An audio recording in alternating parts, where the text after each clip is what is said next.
তো হেল্ল' নমস্কাৰ কমৰচুদম কোলম্বাৰ লগতে কাৰ্ডম এইকেইদিন হয়তো যিমানখিনি কেণ্ডিডেটে পৰীক্ষা দিছিলে ইণ্টাৰভিউ দিছিলে অসম পুলিচৰ ADRE যিমানখিনি এনেকুৱা কেণ্ডিডেট আছে তেওঁলোকৰ ফাইনেল ৰিজাল্টটো কেতিয়া আহিবগে তেওঁলোকৰ এপইণ্টমেণ্ট কেতিয়া দিয়া হ'বগে বুলি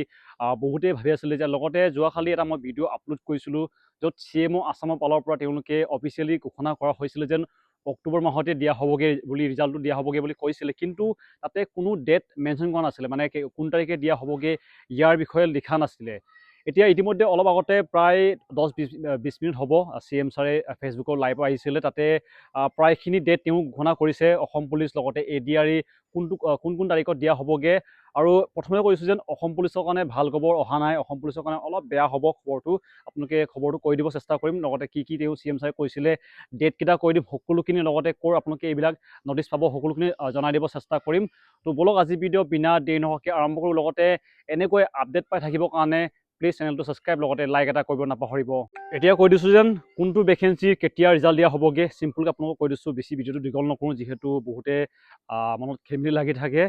কিছুমানে গালিও দি দিয়েগৈ বেছি ভিডিঅ' দীঘল হ'লে এইটো কাৰণে মই ভিডিঅ'টো দীঘল কৰা নাই চিধাকৈ কৈ দিছোঁ কোনটো ভেকেঞ্চি কেতিয়া ৰিজাল্ট দিয়া হ'বগে লগতে ভিডিঅ'টো শ্বেয়াৰ কৰি দিব প্ৰথমে আহিছোঁ যেন তেওঁ ফেচবুকৰ লাইভত আহি পিনি কি কৈছে তেওঁ কোৱা অনুসৰি 10 অক্টোবৰ তাৰিখে দিয়া হ'বগে তৃতীয় বৰ্গ যোনটো থাৰ্ড গ্ৰেড ভেকেঞ্চি ADR সকলৰ 10 অক্টোবৰ তাৰিখে দিয়া হ'বগে তেওঁলোকৰ ৰিজাল্ট লগতে 15 অক্টোবৰ তাৰিখে দিয়া হ'বগে তেওঁলোকৰ চতুৰ্থ বৰ্গৰ ADR ৰিজাল্ট তাৰপিছতে যোনটো আছাম পুলিচৰ SI ভেকেঞ্চি তেওঁলোকৰ দিয়া হ'বগে 10 অক্টোবৰ তাৰিখে তেওঁলোকৰ ৰিজাল্ট তাৰপিছত আপোনালোকৰ সকলোখিনি ভেকেঞ্চিৰ এপইণ্টমেণ্ট দিয়া হ'বগে নৱেম্বৰ মাহত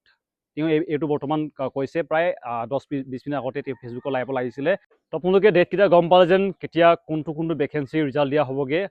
এতিয়া বহুতে প্ৰশ্ন কৰিব যেন আটাইতকৈ কৰিব যেন ABUB APRO লগতে বৰ্ডমেন যোনটো অসম পুলিচৰ 4th গ্ৰেড ভেকেঞ্চি এইবিলাকৰ ৰিজাল্টটো কি হ'ব তো ইয়াৰে প্ৰায়খিনি ভেকেঞ্চি তেওঁ কৈছে যেন যোনটো APR সকলৰ লগতে বৰ্ডমেনসকলৰ যোনটো 4th গ্ৰেড ভেকেঞ্চি এইবিলাকৰ ৰিজাল্টটো তেনেকৈ এই কেইদিনতে তেওঁ দিবগৈ বুলি কৈছে মানে প্ৰায় 20-22 তাৰিখে দিবগৈ বুলি কৈছে অক্টোবৰৰ কিন্তু আটাইতকৈ ইম্পৰ্টেণ্ট হৈছে ABUBৰ হয়তো ৰিজাল্টটো অলপ খেলি মেলি হ'ব পাৰে যিহেতু তাতে হৈ গৈছে হাইকোৰ্ট কোনোবাই কৰিছে বুলি কৈছে একজেক্টলি মই গম পোৱা নাই যে কোনে হাইকোৰ্ট কৰিছে কিন্তু জনামতে যোনটো ছেকেণ্ড লিষ্টৰ কাৰণে কিছুমান খেলি মেলি হৈছিলে হয়তো ভালকৈ আপোনালোকৰ মনত আছে পৰীক্ষা বহুতখিনি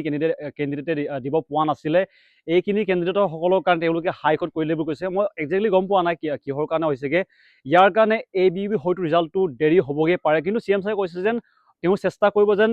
প্ৰায় 20-25 আগষ্টত অক্টোবৰ কৈছোঁ 20-25 অক্টোবৰ আগতে তেওঁলোকে ৰিজাল্টটো দিবগৈ চেষ্টা কৰিম বুলি কৈছে কিন্তু ফিক্স ডেটটো ABUBৰ কাৰণে দিয়া নাই কিন্তু বাকী যোনটো 4th গ্ৰেড ভেকেঞ্চি এইবিলাকৰ ঠিকে আছে বুলি কৈছে লগতে বৰ্ডমেন আৰু APR চিভিল ডিফেন্স এইবিলাকৰ কাৰণে একো অসুবিধা হোৱা নাই অসম পুলিচৰ কাৰণে এইবিলাক প্ৰায় আপোনালোকৰ 20 তাৰিখৰ ভিতৰতে তেওঁলোকে দিমগৈ বুলি কৈছে কিন্তু আটাইতকৈ অসুবিধা হৈছে ABUBত বহুতখিনি অসুবিধাৰ সন্মুখীন হৈছে বুলি কৈছে CM ছাৰে নিজেই তেওঁ কৈছে এইটো মই বনাই কোৱা নাই তেওঁলোকে আপোনালোকে ফেচবুকত গৈ পেলাই চেকআউটো কৰিব পাৰিব মই ভিডিঅ'টো লগাই দিমগৈ বাৰু পিছতে